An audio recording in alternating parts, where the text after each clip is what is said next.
Hello, hello, hello. Welcome back to the mufcMPB YouTube channel with your host today, Anil Kandola. It's been a while. It's been quite a long time, if I'm being honest, far too long. But January's here, January's amongst us, and hopefully, anyway, it will be a very busy month for Manchester United. Joining me today is the wonderful Ben Jacobs.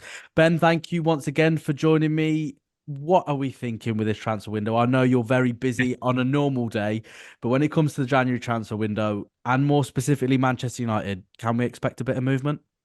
Yeah, first of all, good to be back. Happy New Year to everyone, and wish everybody that is viewing a successful and healthy new year. And that extends to Manchester United, keeping their stars fit and then seeing what they can do in the market. And I think my expectation is there'll be a lot of noise in January, but the actual longer term targets and needs, both logistically because of their availability and financially because of PSR, may not come until the summer and maybe even the second half of the summer. First of all, because that PSR deadline will have passed. And second of all, because by the summer, Manchester United will know whether they've got any European football, which looks like a big ask at the moment. And that will also have an impact on the finances as well. So you have a kind of state of limbo. But by the same token, they do want to back Ruben Amorim. So it's not to discount January arrivals. It's just to stress that they need some outgoings, they need some big fees, and then they can look at certain positions where they will need to strengthen. I think left back is one of them. And of course, still a number nine to support Rasmus Højlund and compete with him, and also Joshua Zirkzee as well. And then there's that sort of very versatile Ruben Amorim grey area, if you like, the two behind the main striker. And they can be wide forwards, they can be wingers, they can be attacking midfielders, they can be eights, they can be tens, they can be second strikers. So as he gets a sense of who he's got, and it's a shame, therefore, for example, that Mason Mount is injured, and as he decides who might leave, and there's a lot of players, Anthony, Rashford included, that fall into that behind the striker category in this formation. As Amorim decides who's surplus and who they might be able to get a fee for, then we'll work out if there's room to add in that area as well, the loosely speaking, behind the main striker position. So there's a lot of work to be done, but it's probably unrealistic to think that it can all be completed in January. Absolutely. I think the magnitude of the task ahead for Amorim and Manchester United will probably take a little bit longer than 1 month to sort out. Look, Ben, we've got so much to get through, but I think there's only one place we can really start, which is obviously with a certain Marcus Rashford. Now, before obviously we get your side of things in terms of information, potentially what could be in store for the England international, I just want to say it's irrespective of what you think about Marcus Rashford, irrespective if you think that he is surplus to requirements and he fits that bill, I think it's a great shame in the way that it has turned out. I think he said in that interview with Henry Winter that when the time does come that he wants to move on, it will be in a very respectful way, which I think is an element of irony considering the way it is panning out now in front of us. It's a big disappointment considering he was a massive favourite. You know, I've got plenty of family who are Manchester United fans, and whenever I ask all of the younger ones who support Manchester Mm. United, their first name that they say is their favourite player is Marcus Rashford. But we're in this situation now. It does seem like on both parties, it would be best if Rashford does move on. But when it comes to Marcus Rashford, what can you tell us about this situation before we go into price and potential movement? What can you tell us when it comes to this individual in this situation? First of all, Marcus Rashford, like you rightly say, fantastic servant to the club. We all remember the season when he got 30 goals in all competitions, but we also remember the campaign to get free school meals. So we're not in a situation, I don't think, where it's fair to start attacking character. And I say that now to distinguish between character and application.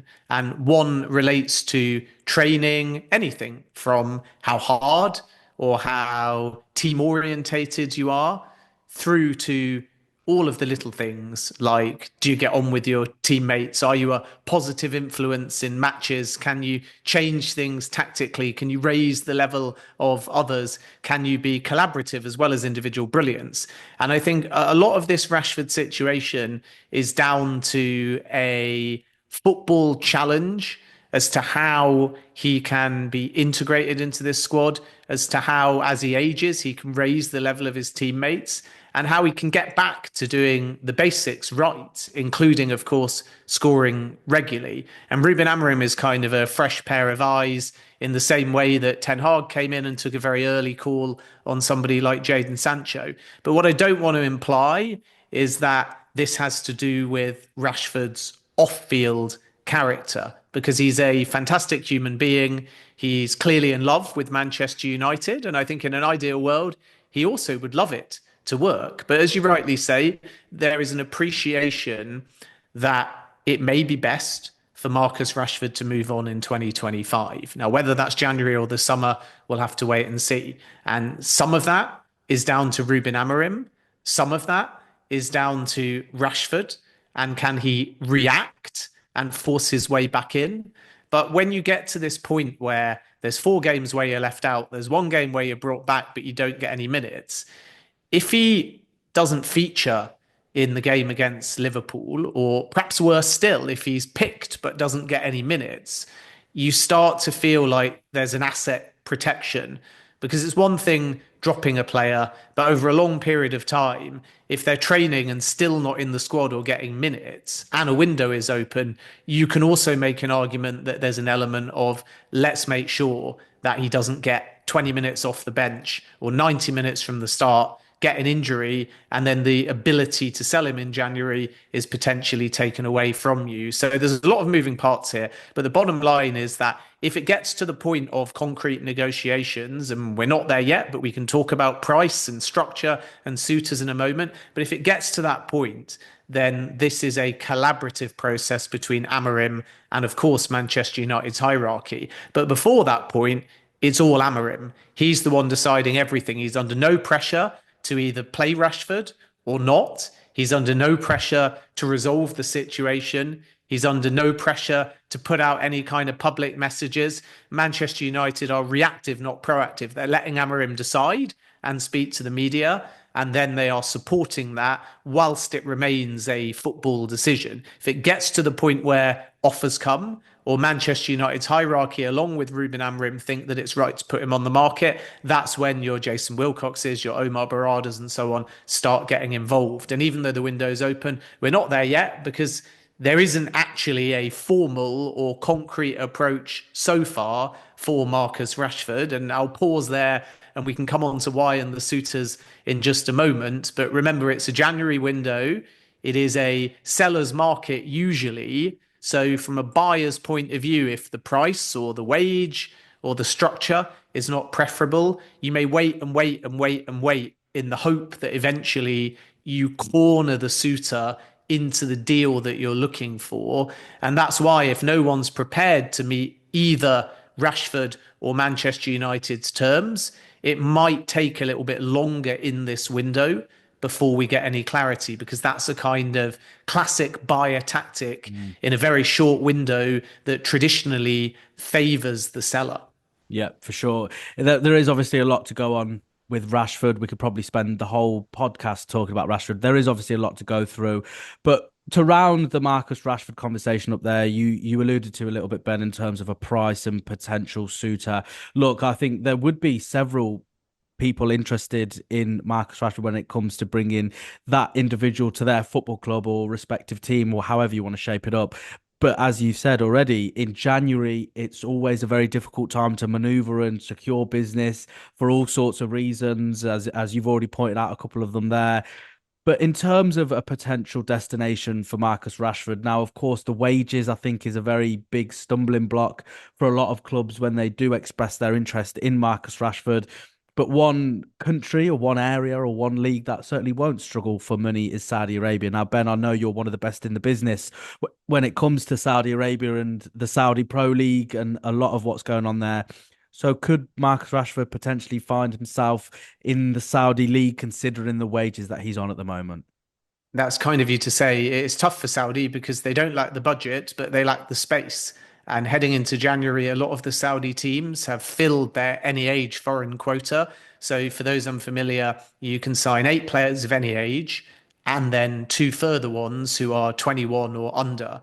And if you want 9, 10, 11, depending on the dynamic and their age and how you're classifying them, you've either got to get rid of a foreigner or you've got to deregister a foreigner. So you may note, for example, that heading into January, Neymar hasn't been registered for Al Hilal because they've got 8 other any age foreigners. So we wait and see whether that changes. If not, then he's a player that's going to be available in 2025 and he's a free transfer anyway in the summer.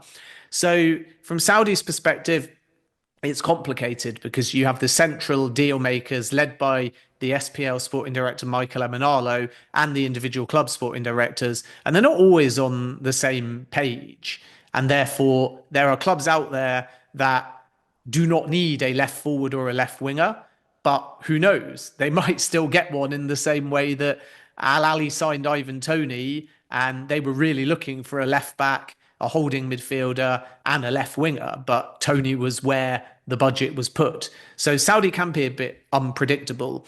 But the bottom line is that there's 3 main clubs at the moment in Saudi Arabia that historically have expressed an interest dating back to John Murtough in Rashford.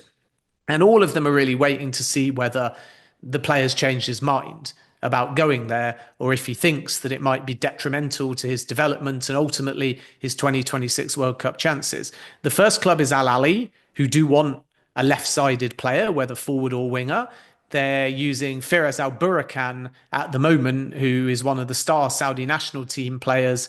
And he actually got an assist against Argentina in that famous win in the group stage at Qatar 2022. But he wants to lead the line, or he wants to move as a second striker. And Matthias Jassel is desperate to replace Alan St. Maximum. They haven't been able to do so.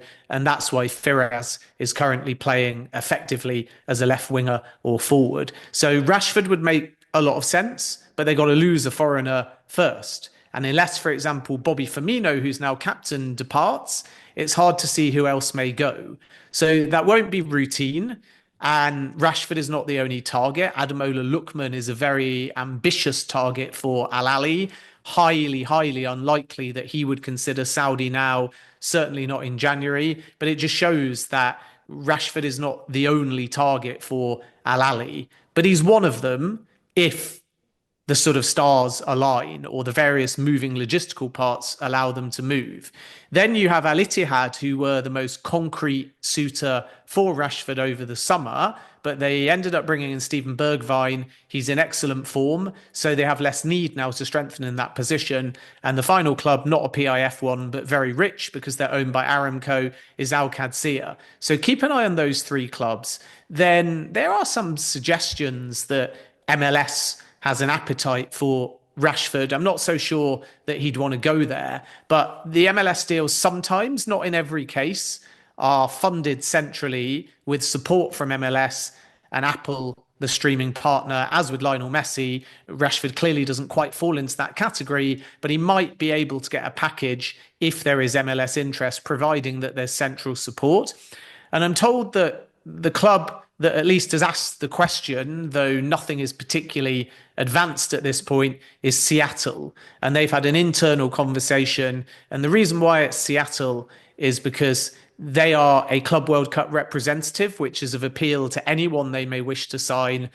And in addition to that, they're likely to get a minimum of between 40 and 60 million pounds for entering the Club World Cup. So MLS can turn around to its Club World Cup representatives, Seattle and Inter Miami, and say, you can suddenly afford to pay for these stars. So budget may not be a problem, but we shouldn't overblow the MLS links because at this stage, Seattle haven't reached out to either the Rashford camp or Manchester United. It's just an internal discussion that you would expect to advance in January rather than the summer if they chose to proceed, because obviously the MLS calendar means that January is almost like summer in the sense that you're lining up your main stars and your players with a view to the beginning of the MLS season. And then we have PSG, of course. And my understanding on PSG is that the interest is basically historical. And although Luis Campos, out of due diligence, is aware of the Rashford situation,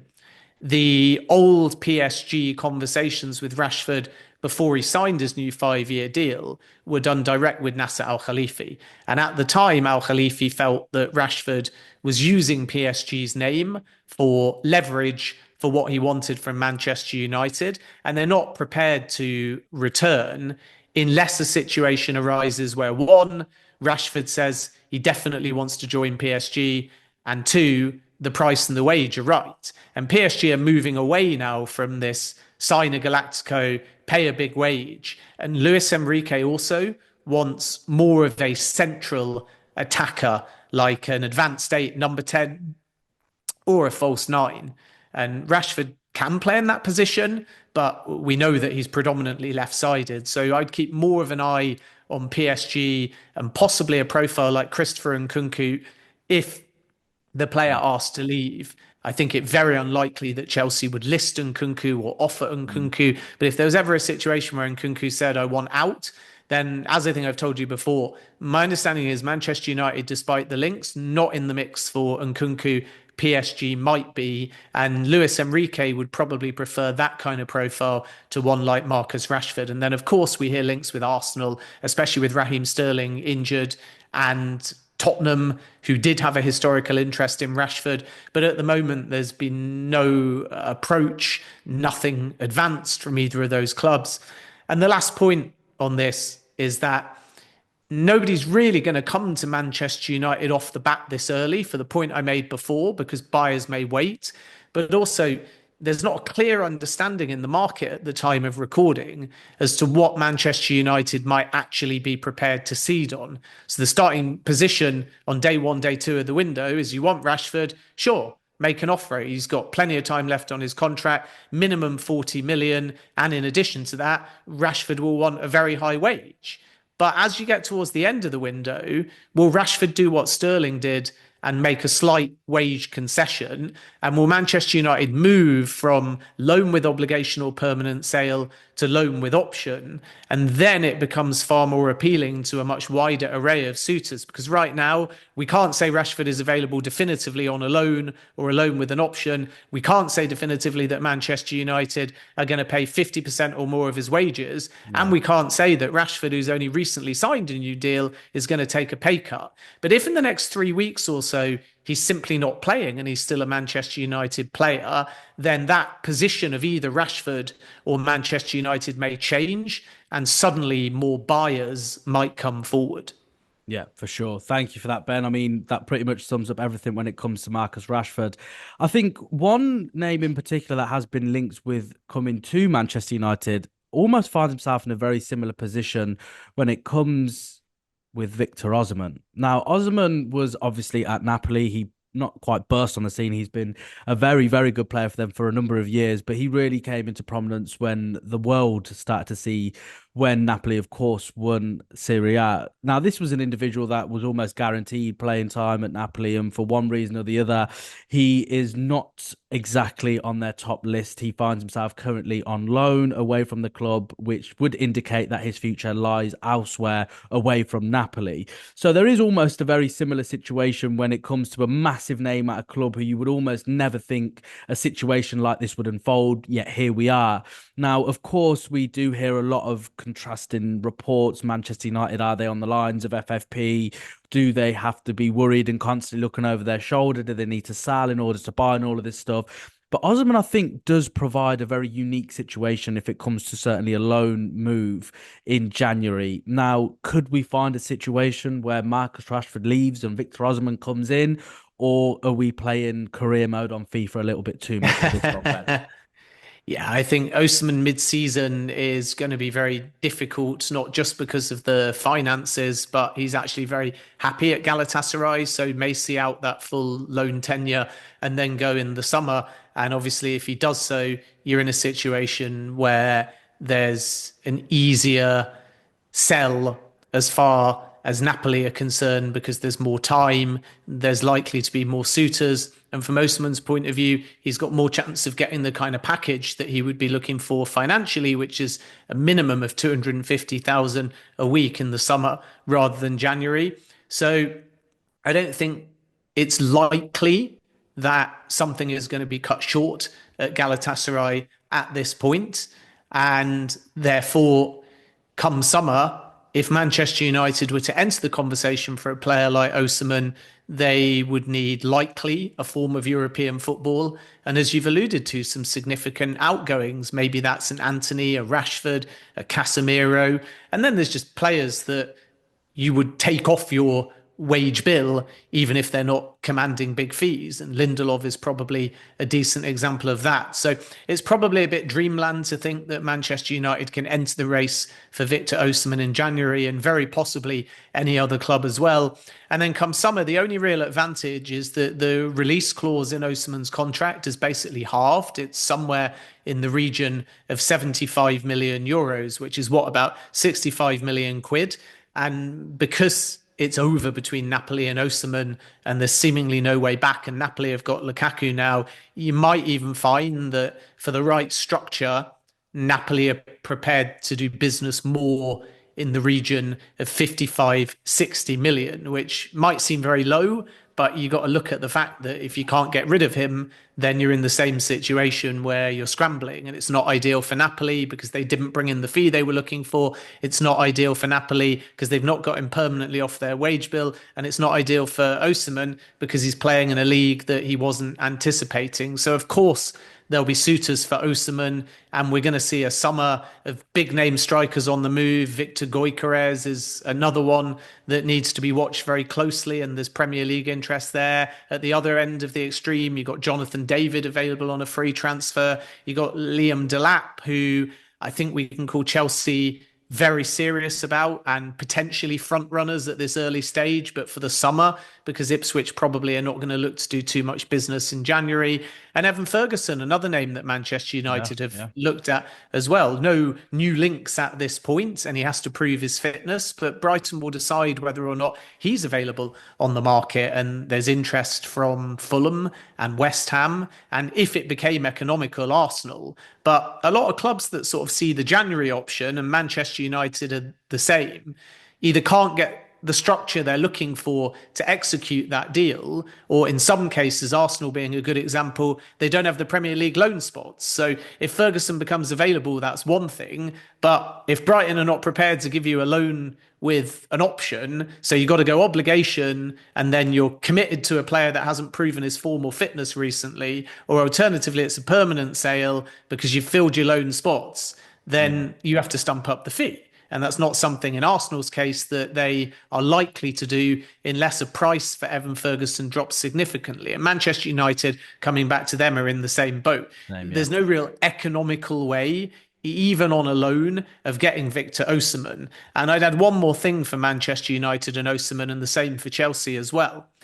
If Osimhen was to explore another loan at any point, even if we're only talking about the summer, then he will insist on the permanence. So just because he went to Galatasaray and changed his mind doesn't mean that he'll do that a second time, because Chelsea tried, ironically, originally and said, look, we think through Lukaku, we've got a strong relationship and we'll bring you on loan, possibly with an option. You fit into our wage bill. And he said, no, I want permanence. And he was fixed in that position. Then he U-turned because he had to find a solution. There were only a few windows open. He went to Galatasaray. But from what I gather from those close to Osimhen, he's back in that same mindset of his next move needs to be permanent. So if Manchester United enter the race, however they do it, it's going to be a significant outlay in terms of both fee and wage. And I just think that's not something that they can even think about in January. And it might be a struggle in the summer as well. Yeah, I think it will be a struggle almost certainly throughout the whole of January for a lot of teams as the FFP and the PSR rules really clamp down on football teams. And as I said before, a lot of teams will be certainly looking over their shoulder. Ben, I've only got a couple of questions left for you. I know we're running out of time, but just very quickly, any other names Manchester United are targeting in January that you've heard, or is it still just a little bit too early? As we know, everything seems to ramp up towards the end of the January transfer window, doesn't it? Yeah, left back seems to be a big priority, and it wouldn't surprise me if they move in January rather than wait until the summer. So, as I reported exclusively months ago now, Milos Kirkos is still there. And that is very much an old regime target, but with new regime endorsement. So it sort of ticks the similar box to somebody like Manuel Ugarte as well. And Bournemouth, if they were to sell mid-season, would be looking for something in the region of 40 million. So you would likely need an outgoing from Manchester United first in order to finance that one. But possibly Bournemouth, even though they'd be reluctant to move Kirkos, might provide a structure that allows payment terms to be more preferable to Manchester United, such as a loan with an obligation. So it's not impossible that we get some movement as far as Kirkos is concerned.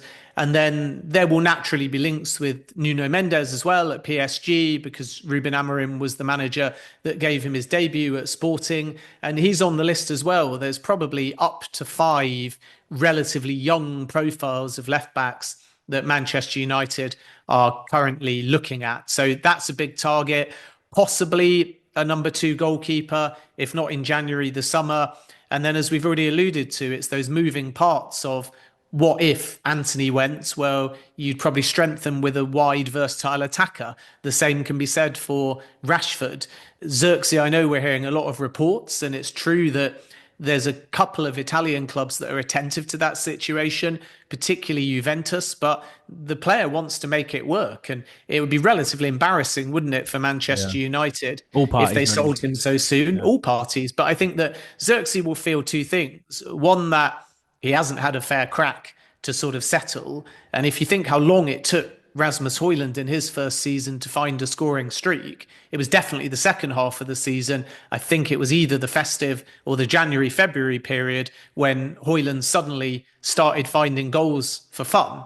And from Xerxes' point of view, he's being utilised in a lot of different positions. He was signed under Ten Hag. The manager changes. He's been used in place of Rasmus Højlund. He's been selected alongside Rasmus Højlund. He can play anywhere across the front line. So there's an element of scoping and shaping Xerxes to get to a point where he understands where his primary position is and what's expected of him. And we're not there yet. So the player wants to fight and win over any critics. But I also think that Manchester United feel like that outlay can still pay off if they just give it a little bit of time. So naturally, in these kind of situations, you always get a suitor trying their luck, whether it's kind of discreet and secret or we know about it. You always get calls. I mean, if you think about Alexander Isak and untouchable being the line, and that was my reporting as well, but it still didn't stop suitors calling up and Yeah. saying, well, hang on a Testing the minute. waters. Yeah. What if we offer this? What if we offer that? You have to play the game. So Yeah.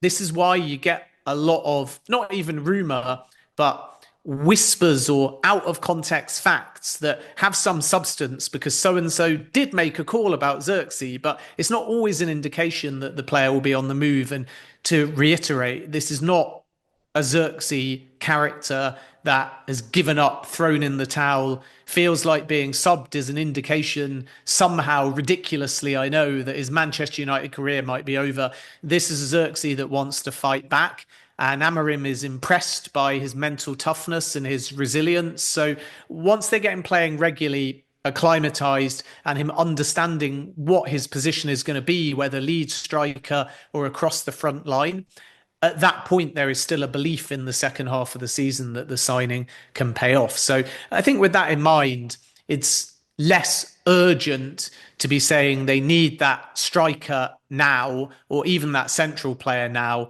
But as I said before, the backup goalkeeper, the left back, and then potentially, if there is another big outgoing, another positional need. So if Casemiro leaves, they do have cover in central midfield, but do they look to add one more, especially with Mason Mount injured? Somebody perhaps box to box that can do both the 6 and the 8 role?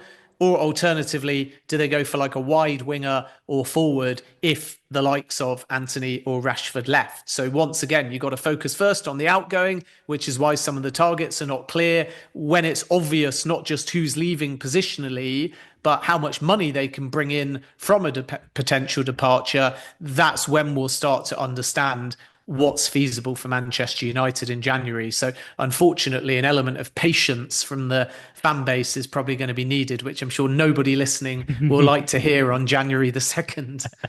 Well, I'm just really glad that it came towards the end of the podcast, Ben, because if we led with that, I think we'd get a little bit of abuse, wouldn't we, from these Manchester United fans. But look, Ben, thank you so much as always. Something certainly tells me anyway that this won't be the final time I will have a chat with you regarding Manchester United in January. But thanks so much. As I always say to you, Ben, keep up the brilliant work, but also remember you need the rest as well to make sure you're at the top of your game. So thanks once again, Ben. All the best, everyone. Happy New Year once again. And let's hope that Manchester United can have a productive January. Absolutely. Certainly, anyway. There we go. A little bit of optimism for you Manchester United fans out there watching. Please be sure to like, subscribe. You know the drill by now. Really helps us get on brilliant guests like Ben. In the unlikely case you do not follow Ben, drop him a follow on X. He's right across not just Man United, but everything there is to know about football, particularly when it comes to the world of transfers. So thanks once again to Ben. Thank you to everyone who has watched today. As I said, please be sure to do all the relevant things to help us grow this channel, and be sure to join me again when I'm joined with another guest talking all things Manchester United. Happy New Year, everyone. And let's hope this is finally the year that we can see some positivity with Manchester United. Subscribe to the MUFC MPB YouTube channel.